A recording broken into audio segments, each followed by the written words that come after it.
we talk about imposter syndrome and that, I basically went from working in a bar to singing in Maid of Vale. I was just like, I'm fake off am, look. Like, I was waiting on somebody being like, right, you're away home. I think Glasgow's known for being this kind of violent, brutal place, but people always leave out of the conversation that there's just a massive sense of community here, especially in places like the East End. I kind of grew up in a deprived area and we didn't really have a lot, but it would always be one of the places where you could ask your neighbour for sugar and tea bags and all that. And if you went and sat at a bus stop, there'd be a wee old woman be like, oh, how's your ma? The more that I moved through the world and stuff like that, I realised how rare that is and how important it is. It sort of made me be more honest in my work and in my writing. I used to call the Clyde the East End Coast. I mean, it's not the East End Coast, it's just a shit river that runs through Glasgow. That song is a wee homage to my hometown and how connected I feel through the music that I've made. I think I miss Glasgow.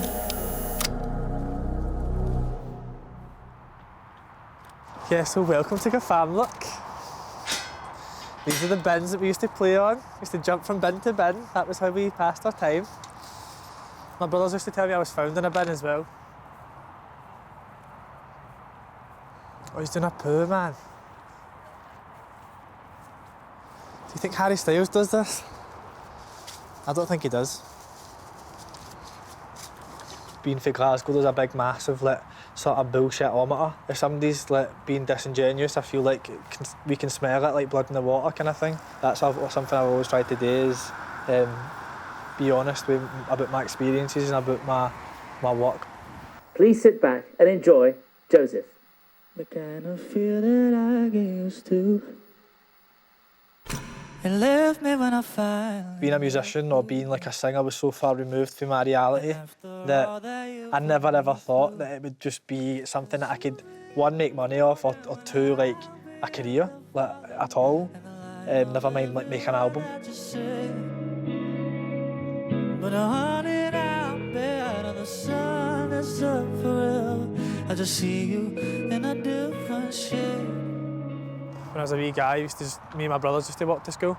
But it was pretty run down, but then they demolished that and then they put so basically there's schemes. This is Gafamlock and across the road is Rukesi.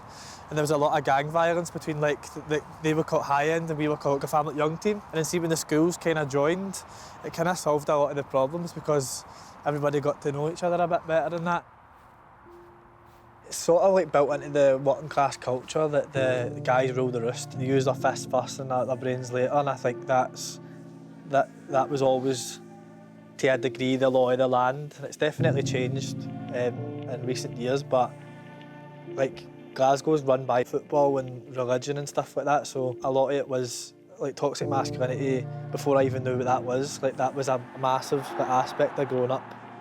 I think that's when I started doing music. My music was sort of the antithesis of the environment I'd been raised in, because it was soft and gentle and it was talking about my experience of relationships and stuff like that. Whereas when I grew up, it was if you can't play team sports, you'll get your head kicked in.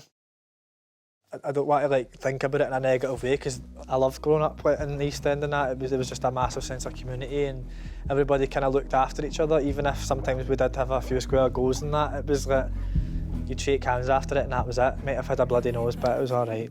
Is this what you wanted? Punch holes in the walls, I'm just trying to be honest. I'm stressed that they don't understand me, but you said you do.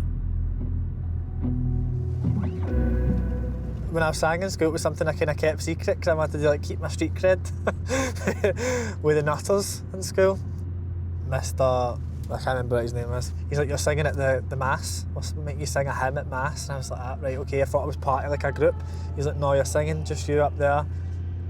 It was the curtain had dropped and I seen all my pals and they were like, what are you doing up there? And my voice was going when I was singing. It was so traumatic. But then after that, everybody was like, oh, that was quite good. I went to a Catholic school. That kind of very heavy religious education, man, it was weaved into every part, every subject as well.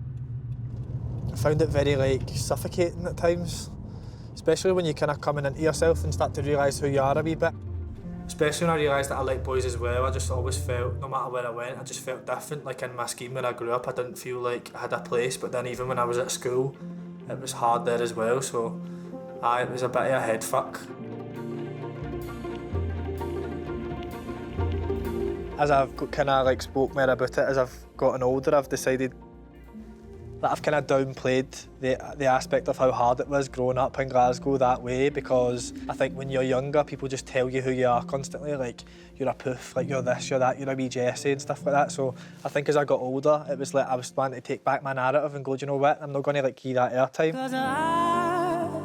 I don't feel like letting It took me a while to find my feet, and I think as I've spent more time working on myself and working on my music and stuff like that, I definitely feel like I'm ready for anything that's going to come my way.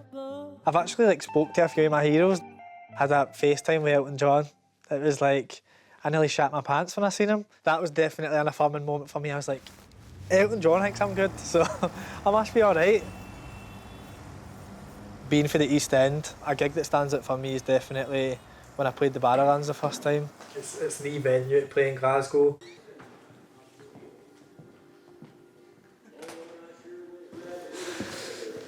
Something like that. He's listening to like honky tonk. I kept just looking at the crowd and being like, I can't believe I'm here. I cannot believe I've made it here this early in my career.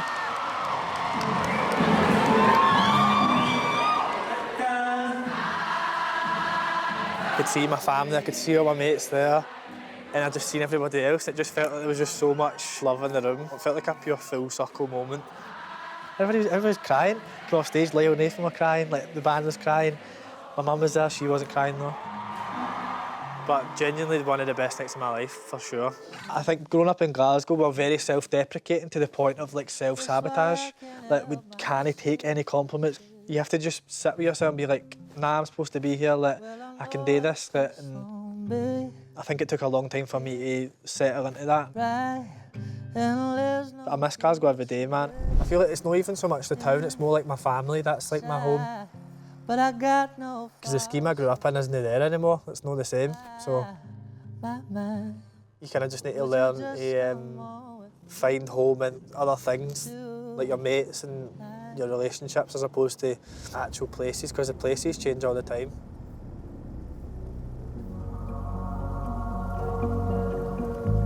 I moved to London, I was like, Mum, I'm coming home, I can't do this. Like, and she left me a voicemail, this big long voicemail, and she said, remember I love you and you can always come home anytime you want. And I like cut that and put it at the end of East End Coast.